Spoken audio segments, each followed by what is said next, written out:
Do you have days where the past and the future collide in the present moment? When you know you need to ground in the present, but you just aren't quite sure how to slow down and step back into the moment? I'm excited to introduce you to my friend Charlene, a lifelong learner, avid list maker, master's student studying leadership, runner, and yoga teacher. In this episode, we delve into what it's like to transition to an empty nest, her passion for yoga, and a reminder of why it's called a yoga practice. We explore the value of breath work and what we can do to push through the walls that show up in the middle of a marathon, as well as in life. We dig into mindset and Charlene's love of learning. And how do you ground in the present? Stay tuned for our conversation about breath work and how focusing on your breathing will bring you back into the present. Because it turns out, you can only breathe in this moment. You've got 60 seconds to get ready to join the conversation. Here comes the intro. Welcome to Mind Game, a podcast to level up your life. My name is Stephanie Painshaw, and I'm excited for you to join me on a journey behind the scenes where we'll dig into the stories of resilience, mindset, and unlock the simple habits that will help you change the game. Before we dive in, I want to express our gratitude for your continued support. Your energy powers our quest to provide content that encourages you to unlock new levels of personal growth and step out of your own comfort zone. If you're inspired by an idea or have a suggestion for a future topic, connect with us at mindgamelevelupyourlife.com. Your feedback is a power-up that helps us continue on this epic adventure. So if you're ready to get out of your own way and explore what you didn't know you needed to know, you've come to the right place. So buckle up, open up your mind. It's time to level up.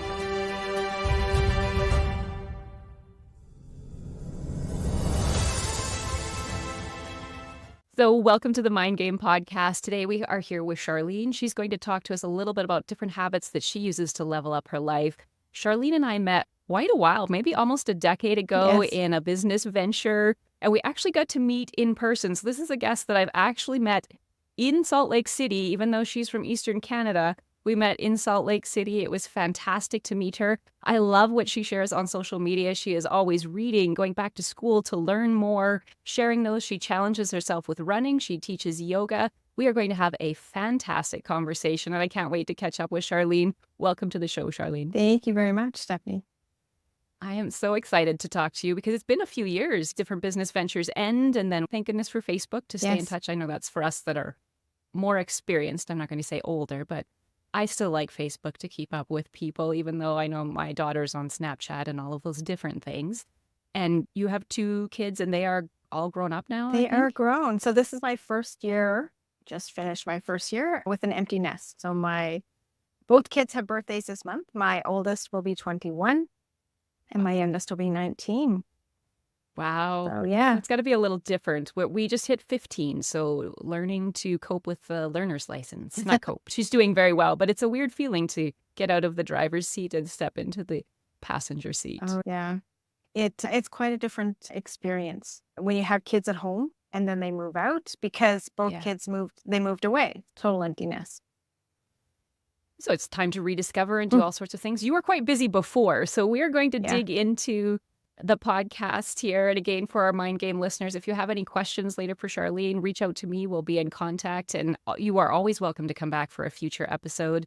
And so the question we generally start with on the Mind Game podcast is, what are you doing right now? What are some of the things you're interested in? And then we'll segue back into what's the journey that got you to where you are today? Yeah.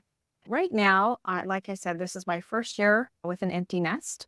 I have a couple of jobs. So I am a middle manager, but I always call my fun job my yoga. I'm a yoga teacher as well. And so this year's been full. If you ask me where I am right now, currently I'm working. I am learning French. I am finishing my master's. I'm doing a master's in business administration with a concentration in leadership from Dalhousie. Training for a half marathon. Just opened our cottage last weekend. So lots of things going on. And like you said, adjusting to the life without kids at home. So that's interesting as well.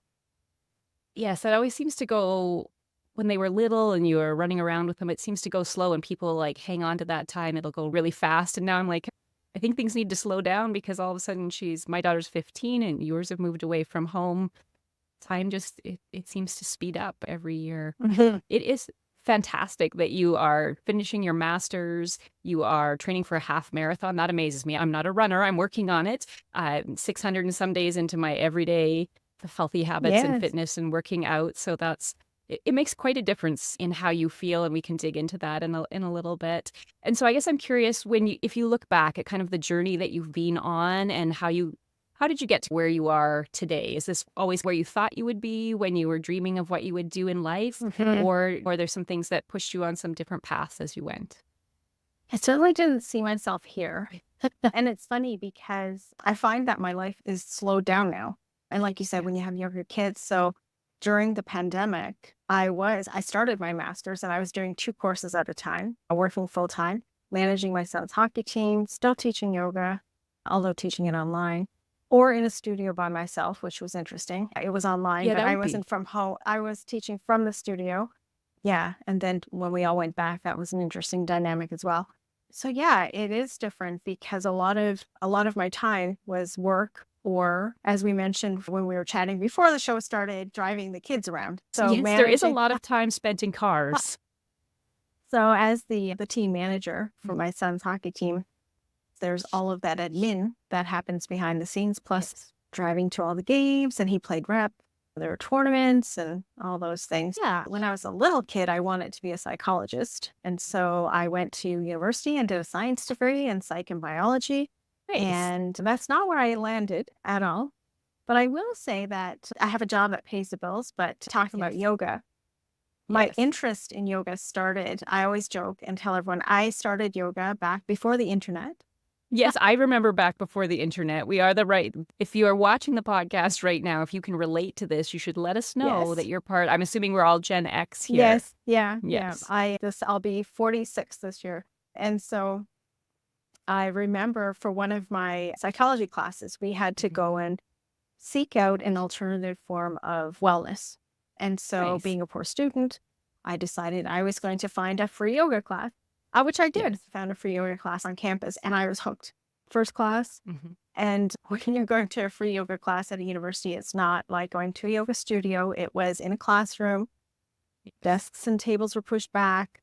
We were on the floor. There were fluorescent lights above that were shut off, so the light was coming in from the hallway. But being before the internet, I found a book. I think that's Yes, something I you and think I I have a share. yoga book Yeah, somewhere. Yes, I love a book. So I went to the local bookstore, bought a yoga book. It's still in my basement right now.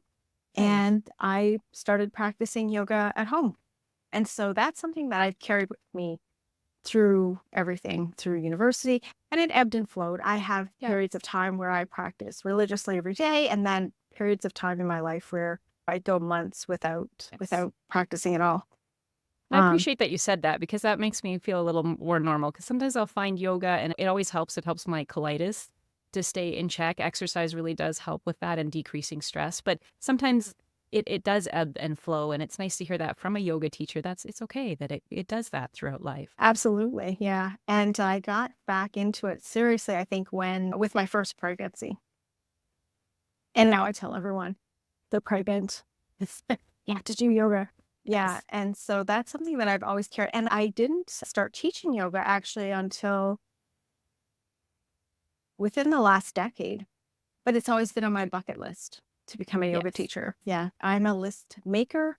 I love checking things off lists. And so that was on my list for quite some time. Even when the opportunity came up, it wasn't the right time. And so I tracked it. And when the right time came up, I pursued it. And it's worked out well for you because Yes. I remember watching during COVID and I was thinking, I did a few yoga classes from some local people Mhm. online, but it's a different experience when you're trying to follow the camera and you're like, what are they doing there? Back in. Not the same as when you can go to a space because the yoga Mhm. studio, and I haven't been to a yoga studio. We went to a church that had space cleared out in all the mats. We Yeah. would go from there, but they would have the lights and she'd do candles and everything. But there's something to that just being around other people who are in that similar brainwave state and Mhm. the calming energy that's in there, sometimes it can help. Just being around other people who are in a calmer state helps to level things out. Oh, there's definitely an energy, yeah. Yeah. I like practicing outside with a group too. The energy is different, but it's just Yes, lovely. it is. It would be nice to be outside. We're looking forward to that in Saskatchewan here, where it can't really make up its mind if it will be sunny or rainy or a bit of both, or maybe some snow. Hopefully, now that we've hit May, spring will actually come. It's starting to get green, so I think we're in the home stretch. It was a weird winter, but I think it's that spring is that time for regrowth Mhm. and rebirth. And I think what you said, finding something, it's interesting that it came from a psychology class into find something different to do. And I was going to say, I was a biology teacher when I was in the classroom, so that makes sense to me. That's a good combo. I was always curious about the human biology and the neuroscience. And I think that's what drove me towards the mind game. How do Mhm. we look at what are we telling ourselves and how does it all work to level up? So yoga teaching was on your bucket list. Mhm. And so now you teach each week. Do you teach online or do you do Yeah. face to face? I teach in a studio. So I teach in a Okay. local studio here. I teach everything really. But my two main Hmm. classes are I teach in Move and Melt, which is what I taught just before Okay. joining you, which is I always start my class and say my class is more melty than movie because we do my background, I would say I started teaching yoga from a restorative space. And so I've carried that into this class. It's not necessarily restorative, but it has that flavor. And I also teach hatha and I teach in a hot studio. So my hatha class is about 40 degrees. Wow. Yeah. So what's the difference? Always curious about different types of yoga. Hmm. So I like the melt and move. That sounds like Hmm. I could use the melt and the move. I think we all probably could. So what would be the difference between that and hatha, other than the hot, Yeah. which is very Well, warm? actually, the move and melt is at 36 degrees, but it varies. Okay. So I teach at a hot studio, but we do have some classes that are warm and Okay. some that are unheated. So hatha is it's more of a stable practice. So you Okay. typically move from posture to posture and you hold the postures for about a minute. So it depends on how Wow. fast and how fast you breathe. So I always tell my students about 6 to 8 breaths, Okay. which is just enough time for your mind to start to wander off. And so, which I cue the breath quite a lot. I know Okay. I've listened to your podcast and you have quite an interest in breath work, and I'm constantly cueing the breath. And this is not my quote, but I remember being in a class and the instructor had said to stay present, come back to your breath, which is what I always cue. But the Right. piece that Right. he added to it, which really resonated with me, so I share it frequently with my students, is you can only breathe right now in the present moment. You can't breathe in the future and you can't breathe in the past. So if you bring your attention to your breath, you are bringing yourself back to the present moment. So I hatha like is, that. yeah, so hatha is a practice where it's very stable. It's slower than a flow or Okay. ashtanga or a vinyasa, and it's Okay. mostly off your hands. So if you have Okay. issues with your wrists or hands, there's a little bit of it, but mostly it's more of a legs or a lower Okay. body practice. And then move and melt. It's not technically a type of yoga, I would say, but it's one of our classes that we offer at the Okay. studio. And it is to aid in mobility. So it's more about finding mobility through the poses as opposed to practicing a certain style.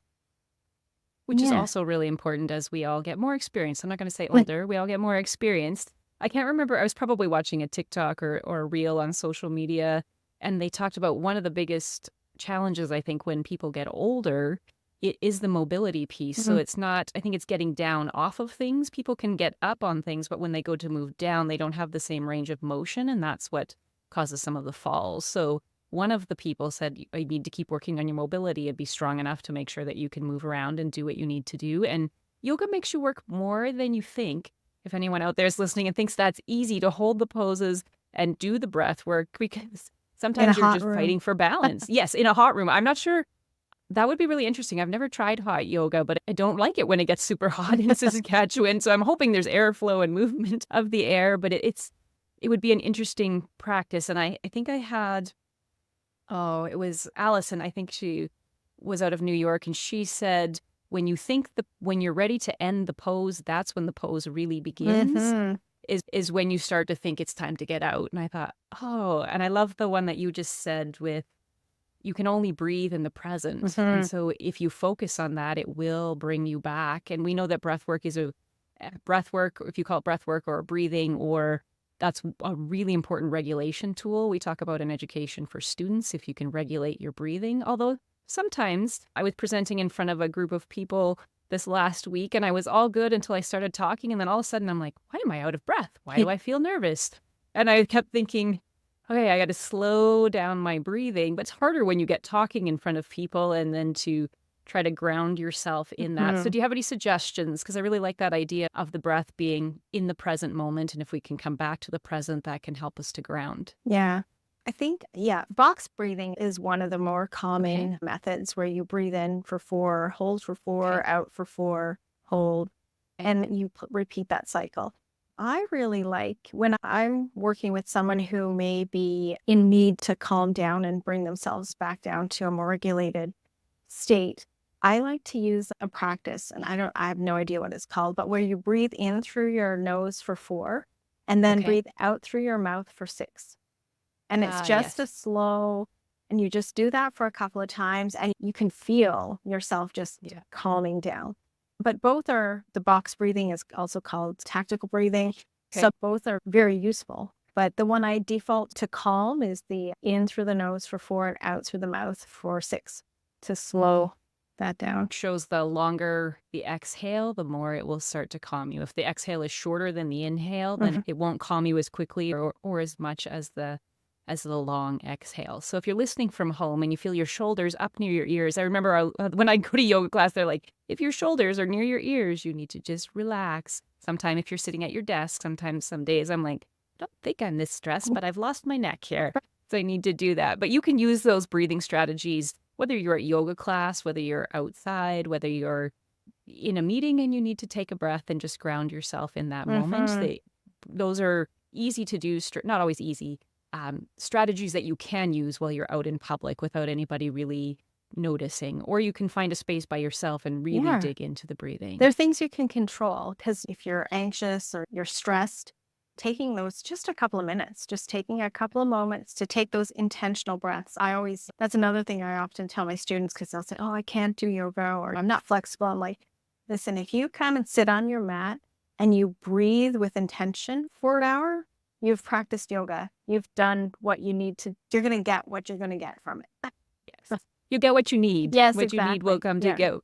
Yes, it's taking that time for you. And I think that was part of I try to do 10 minutes for me. That's my must do, can't fail, 10 minutes of movement every day. And sometimes it's almost midnight when we get home from a volleyball tournament or something. And I was like, I have not done my streak is at 600 and some, so I need to keep it going.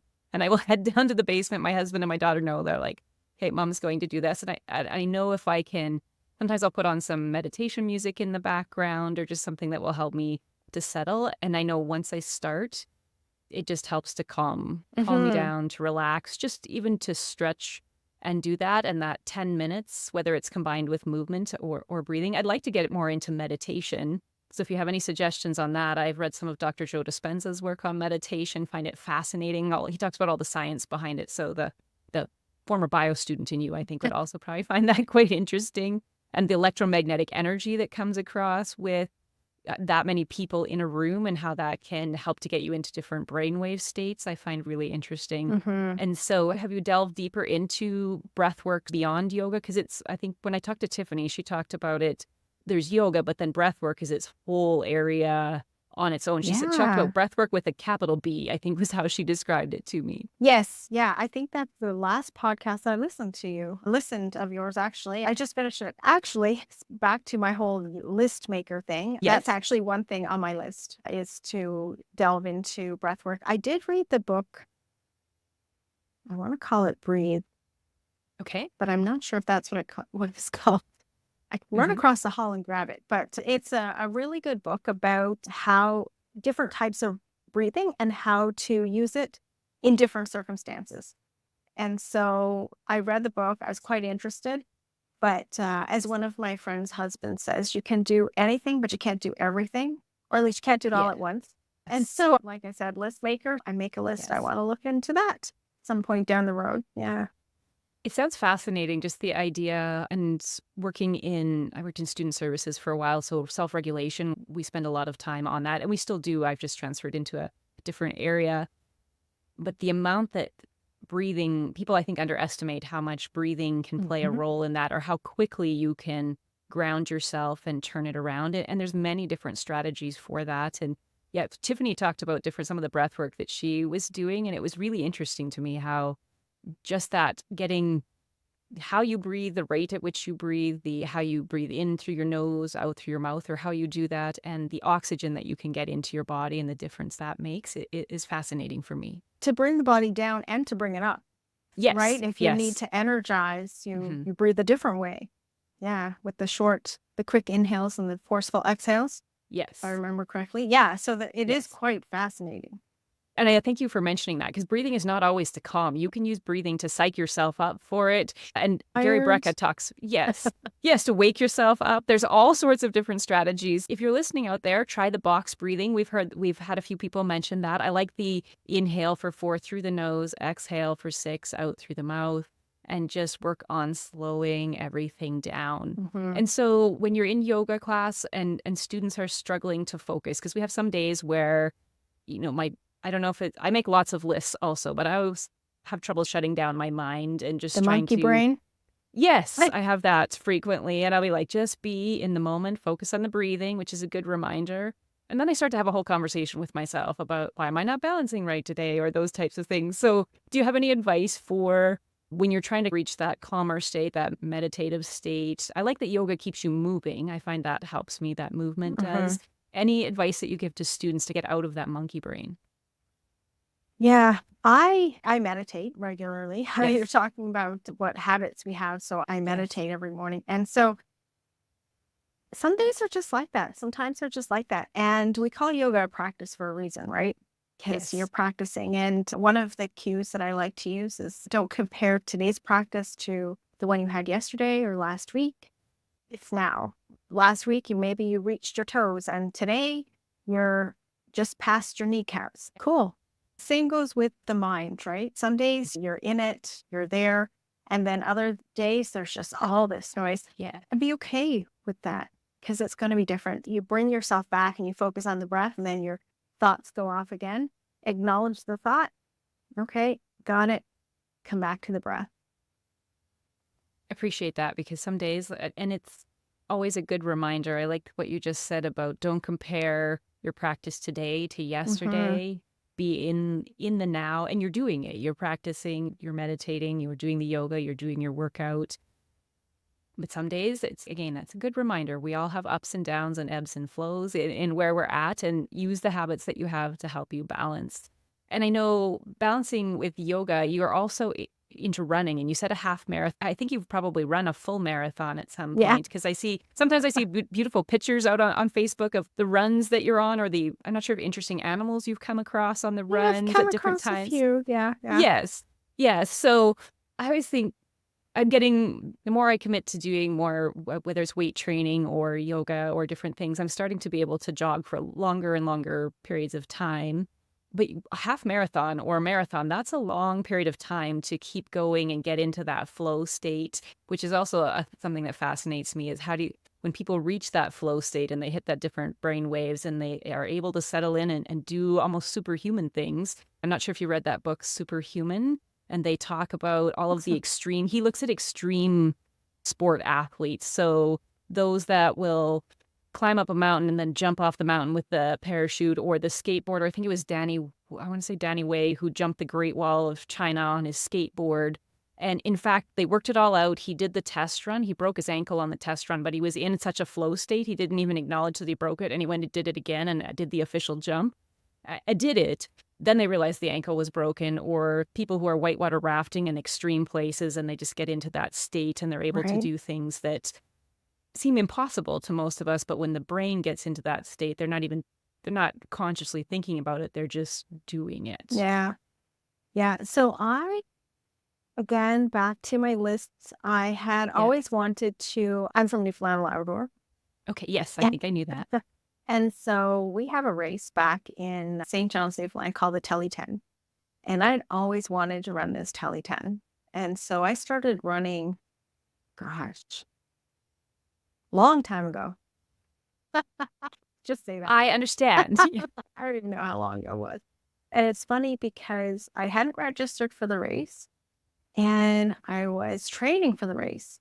And I was just started training. And one of my friends who had run it many times, we were chatting and he says to me, "You realize that it's 10 miles, not 10 kilometers, right?" There's a difference. And I was like, "What?" "You didn't know that?" I was like, "We live in Canada. I thought it was 10 kilometers." And he's, "No, it's 10 miles." So then I switched to training in miles. Okay. And that's important because I have not been able to switch back. So I started Interesting. training and so if we want to talk Mhm. about mind game and leveling Yes. out. So in order Yes. for me to train for this 10-mile race, I had to train in miles. And so after that race, I had a half marathon on my list and a full marathon on my list. And I tried to switch back to kilometers, but mentally, 10 miles is shorter than 16 kilometers. That's a good call. Yes. I like to go out and say I would walk a mile at lunch. So when I go, when it's -40 and you can't walk outside anymore, which I made it to December this year walking outside. I try to go for a quick walk at lunch just to get out of the Yeah. office when I can. I go to the hockey rink and you can walk around the top and 8 laps is a mile. So Yeah. I always say I go for my mile at lunch. Yeah. But you go for 1.6 kilometers. Yes. But a mile sounds like I do a mile. I walk a mile at lunch. It sounds better than I walk 1.6 kilometers. Yeah. Yeah. Mentally, I tried to switch to kilometers. I'm like, "Oh, it's too far. Too far to run 16 kilometers." Meanwhile, oh, it's just 10 miles. But I started running. Like I said, there are things on my list that it'll happen when it happens. And running was one of those things. My kids needed to be a certain age. And so I started the couch to 5K.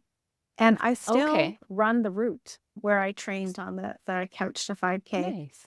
Yeah. And so I ran a couple of half marathons and then some like hybrid, little more than half marathons, like a mix of a half and a 5K or back to back. Yeah. And I'd always Back to back. It makes it sound so easy. I'm happy if I can just keep running. But that's the consistency, right? When you keep training and you keep going. You So make then it a from habit. there, Yeah. And yes, so I wanted yes. to run a full. And my husband, he had run a full marathon. And so we started training. And that's the process, is the training, right? The race is nothing. The race is, in all honesty, yeah, it's a challenge. But the challenge is getting up every day and doing your run and eating properly, which for me is the biggest challenge. But doing all those things that lead up to the race, that's where the challenge lies, and fitting that into your life somehow. And I would not recommend this, but so I was training for the first marathon and my kids were at an age where they could run with me. So I would do my run in the morning because I get up at 5 a.m. and they wanted to run a race with me. So I would do my training. And then I thought, oh, it's just another kilometer and a half or whatever. So I would run with them in the afternoon. But I had upped my mileage too fast. So I got a stress fracture in my ankle. Oh. Yeah. So I went to physio and she said, "You have to stop running." And it's like, "Oh, all runners will tell you this." I think it'll be fine. And so that wasn't good enough. The signs, this is funny. It's a little embarrassing. So my husband was gassing up the car. We were going to visit my sister. It was really hot. So we had the doors open because you can't have the engine running. Gas is being pumped into the car. So I had my shoes taken off and my foot on the side of the door. And so he gets in the car and I shut the door and I shut the door on my own foot. I've done it on a finger before. So So I ended up fracturing my pinky toe. So my physio was like, "Yeah, you definitely can't run this race." the universe said, you are really not running. You're taking a break. Yeah. So that was in the summer and the race was in October. And so my husband, also a runner, he's like, "I think you can still run it." I'm like, "Okay." He's like, "Just don't run now. Let your body heal and then run the race." And I was like, "But the furthest I've run is 18 miles. And a marathon is like 24 or something. I don't know. Miles. 24 miles. Yeah. Right. Okay. Yeah, I was just checking. 42 kilometers or something. There's a different number. And so that's what I did. So I didn't run. And he said, "I'll run it with you." So I walked Yeah. this full marathon. And it was the Toronto Marathon. Okay. And so the way that race is organized is everybody starts together, the full and the half. Okay. Okay. But the half marathon, once you get to, and keep in mind, I'd run half marathon. So the half marathon, they peel off at the finish line. Okay. Mentally, oh, if I was running the half marathon, I'd be done. But I have to run Yeah. another half marathon before I'm just going to keep on going. all that's for again. And so we ran and we're running. And so that was a bit of a mental trip because the group just cleared out. So there was just a few of us left at fall. And then this guy passed me, and I'm sure he's 100 years old. And he passed me, and I could not. I'm like, bye. But once I hit the 18-mile mark, every step was the furthest I had gone, right? Because up That's until exciting. that point, the furthest I'd run was 18 miles. So every step beyond that was another first. Yeah, and it was funny because the pictures at the finish line, you would not know that both my feet were injured and that I had hit a couple of mental walls. Thank God my husband ran with me because he was like, yeah, you can do it. Keep going. Yeah, because the smile is from ear to ear. It's like childbirth, I would say. And it's not ready to run another one until a couple of years ago. I ran my second. Okay. I'll probably run another one, but not this year. I have two halves this year. Yeah. That's a big commitment just to do half. I liked what you said earlier about that to run the race it's an accomplishment and you do it and it's recognized because people see you do it or you post it on social media, however you want to look at that. You're documenting. Marathon, right? Yeah. They'll tell you. Yeah. Yes. I was sure. In the age of we document everything. But at the practice, and I think that goes for when we talk to my daughter plays on a club volleyball team where your kids played sports. It's all the things you do in practice to build up to that. You really win the trophies in how you practice. You just claim them when you get there, right? So I like that you said it's in the practice. It's in creating those habits. And the hard part is getting out of bed to do the run or making time in the evening to do the run or eat. Make those healthy choices because future you needs you to do this now. Yes. Right? So to go along that path and do those things. But it is a huge accomplishment to win a marathon or not win. Winning is finishing. Sorry, let me rephrase that. To complete a marathon, just completing a marathon puts you way ahead of, I would say 90% of the population that's never done that. And it seems very overwhelming to me to consider running just for that long. For fun. And so that practice to build up to it and get into that. You mentioned you hit a couple mental walls. So is there, you had your husband to help you coach you through that and keep you going. Are there different strategies that you use when you hit that wall, whether it's running or whether it's at work and you're tired and you hit that wall? Are there things that you do to help push past? Yeah. So I am very quick to reframe things.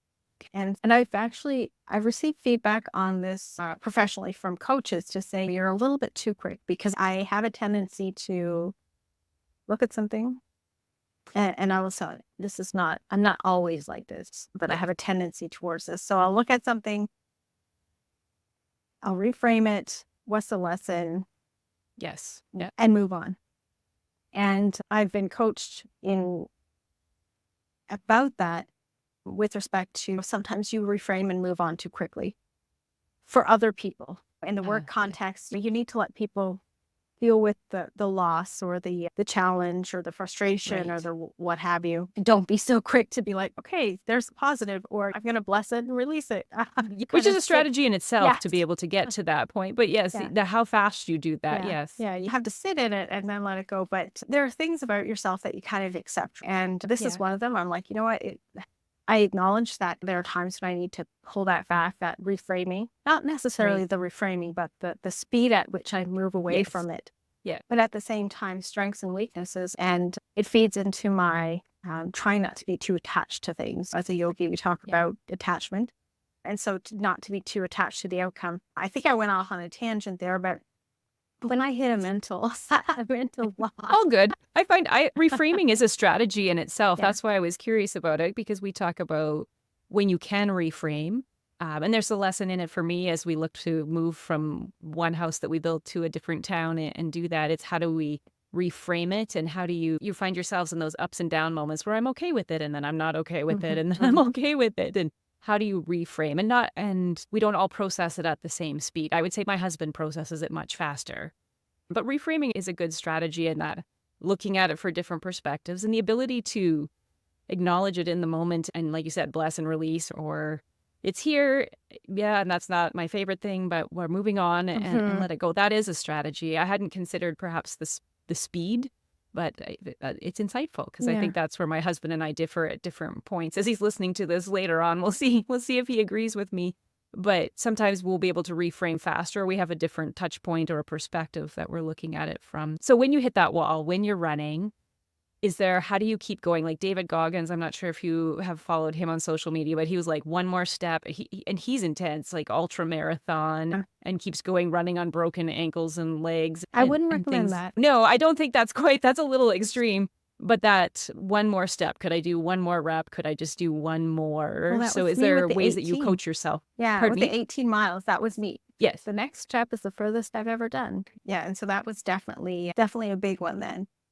I prepare in a way because you know it's coming, right? You know that at some point it's going to suck. And so when I'm preparing for a race or even a run, I have a good playlist. For a race in particular, I will go on social media and I'll ask my friends to give me songs. Yeah. And the reason why I do that is I have my own. And I have probably more than enough to last me many races. But when someone recommends a song, then when I'm running and that song comes on, and I'm like, so-and-so recommended this song for me.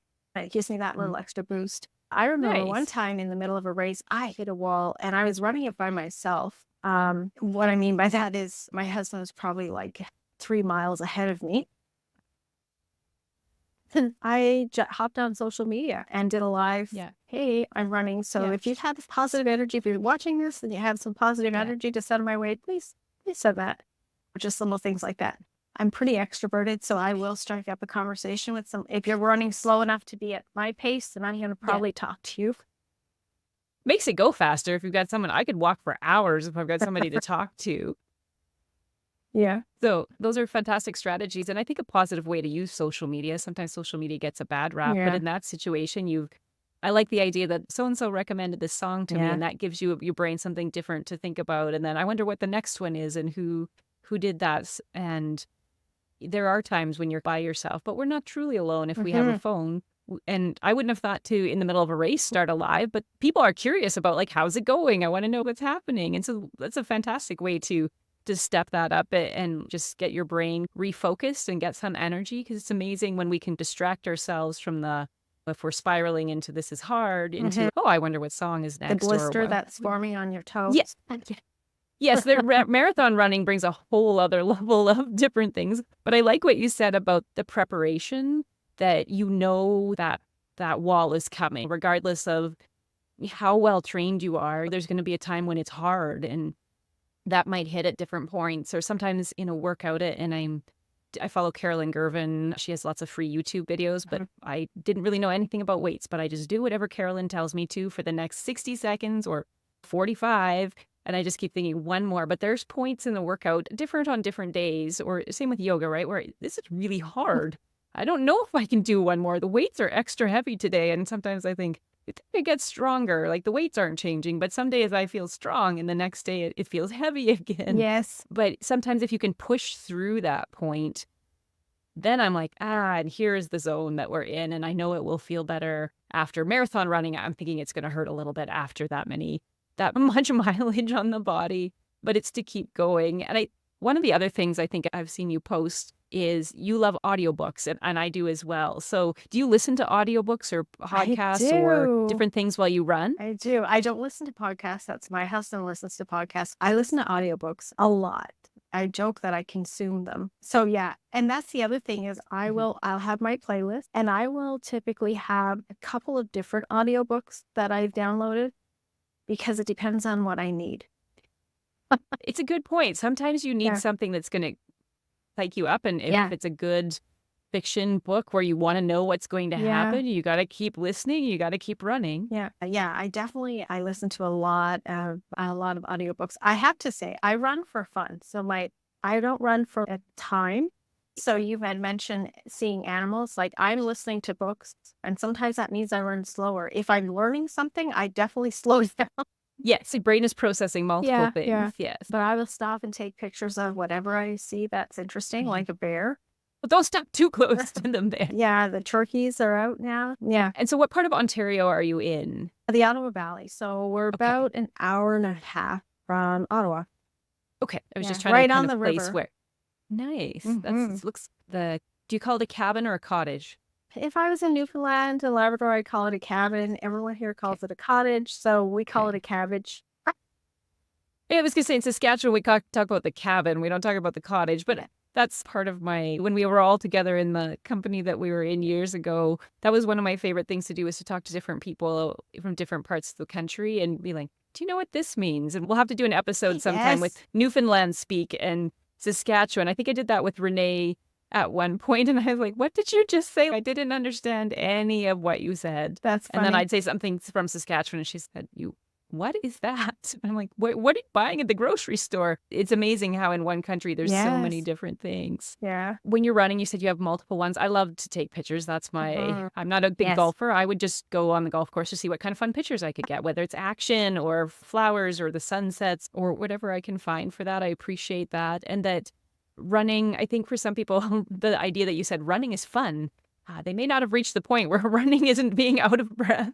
But if you can hit that zone, and I think, like you said, you go at a pace that works for you.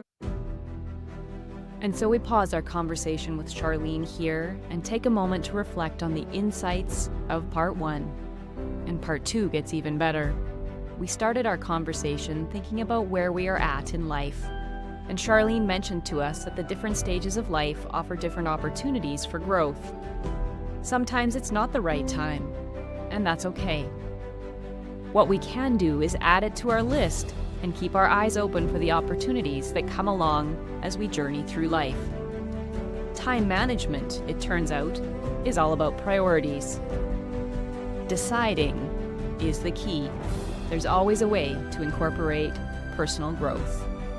It just looks different at different times. Remember that we call things practice for a reason. Charlene reminded us that practice is about showing up and doing the work. Some days will be easier than others. That's part of practicing. Reframing and considering different perspectives helps us to move forward.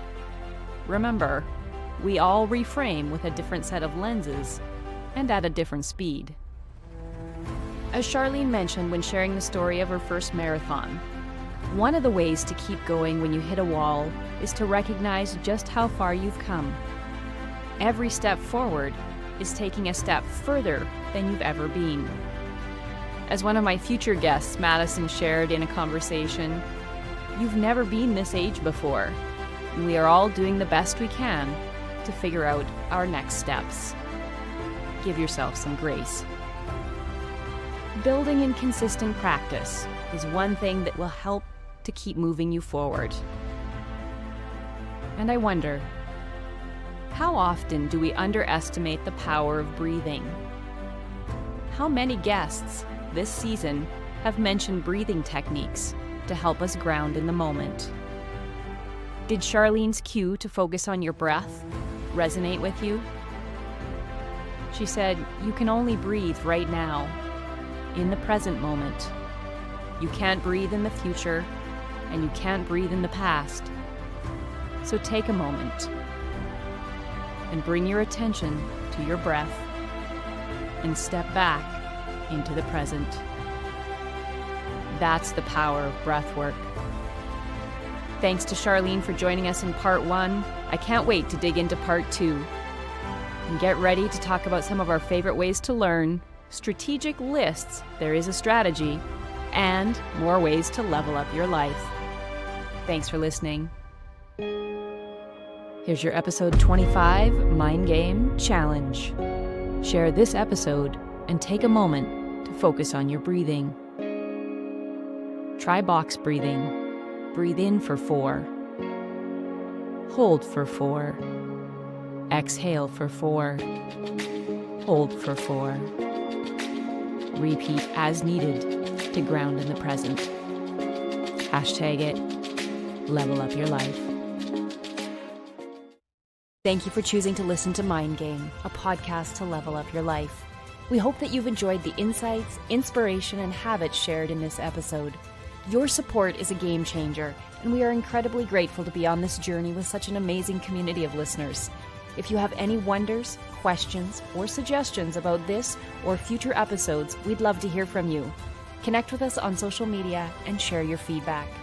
Remember, you can catch all of our episodes on Apple Podcasts, Spotify, and YouTube. Make sure to subscribe, rate, and leave a review. It helps us bring valuable content to you, our listeners. Don't want to miss the next episode? Join our Facebook group and email list and get ahead of the game. Until next time, remember to mind the game so that you can get out of your own way and level up your life.